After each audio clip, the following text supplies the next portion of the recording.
Hi, I'm Chris Hollingsworth. Welcome to the Webster tutorial.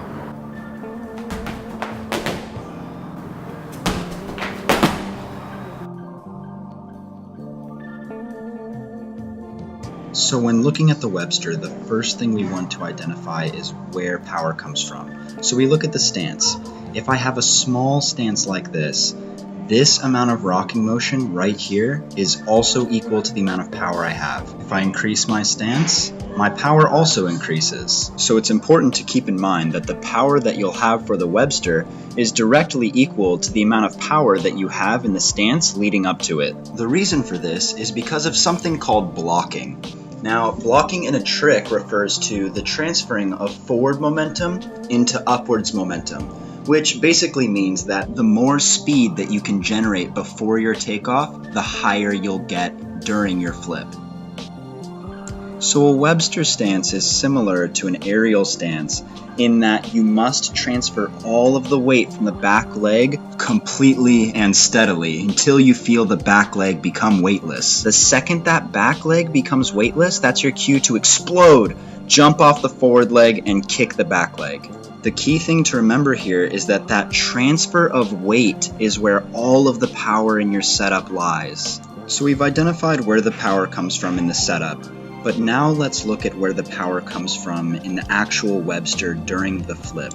So the first thing that we want to look at in the Webster is the forward leg.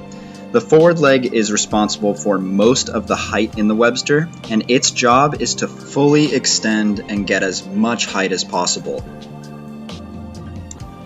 Another thing to notice is that I don't allow my knee to go past the toes of my front foot.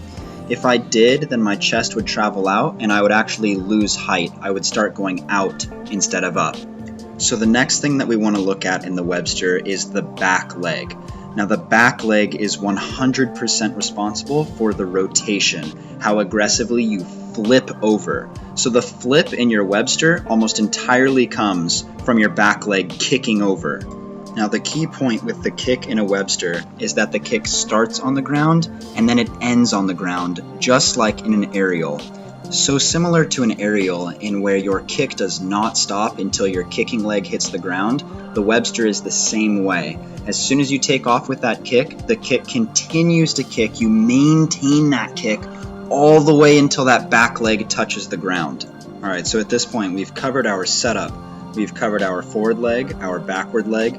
Now let's talk about our elbows and our head. Now we actually want to create a Russian lift with the elbows, driving them straight up and back at relatively the same time that the heel drive is happening. So the elbows join the heel drive in a Russian lift right before the forward leg leaves the ground.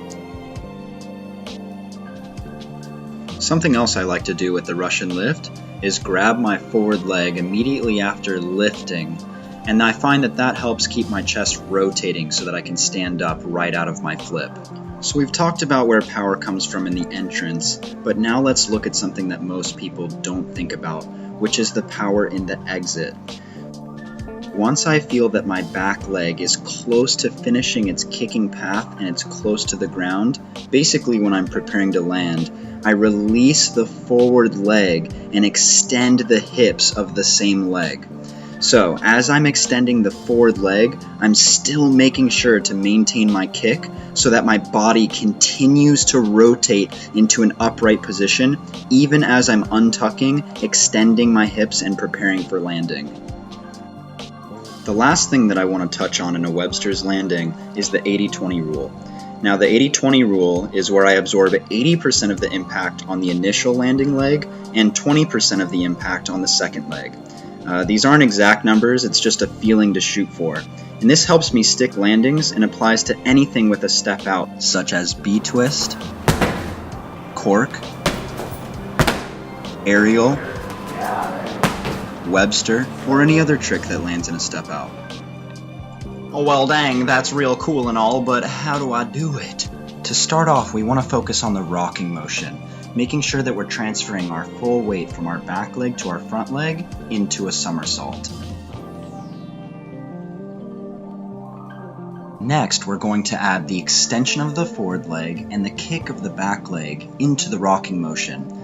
You should naturally feel more lift in your roll because of this, which is good because the point of this exercise is to get more height out of your forward leg and more rotation out of your back leg. Once we get comfortable height with our Webster, and we know that we're going to make it over our head, we can now add the Russian lift and the grabbing of the forward leg into this rocking motion. Notice how when I land still holding my forward leg. This is important for later, as it will help us with the landing of the Webster. Now, from your nose to your belly button is something called your line of symmetry. It cuts you in half. Any power that you're putting into the forward leg jumping or the back leg kicking should all be going directly across that line. If you're not putting the power directly into that line, you're gonna land facing a different direction than the way that you want to. I guess that's why they say follow your nose, huh? Now at this point in the drills, we're going to have to take a step back before we can progress any further. A Webster is intended to be landed with a straight back leg and a straight forward leg. However, at this height and at this point in the drills, we're not yet ready to be landing with a straight leg, and we're actually risking injury if we do so. So we're going to be adding a tuck into the highest point of our kick, effectively turning this entire thing into a very elaborate step front drill. If this is your first time attempting the drill, it's normal for it to look like this. As you continue to practice, you'll be able to stand more and more upright out of the flip.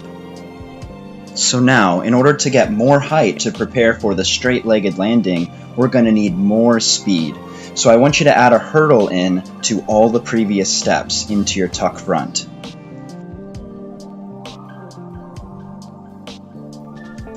Once you feel like you have enough height to go for the straight-legged landing, the only thing that you're going to do differently than your step front is that when you set down, you're going to grab your forward leg and hold on to it.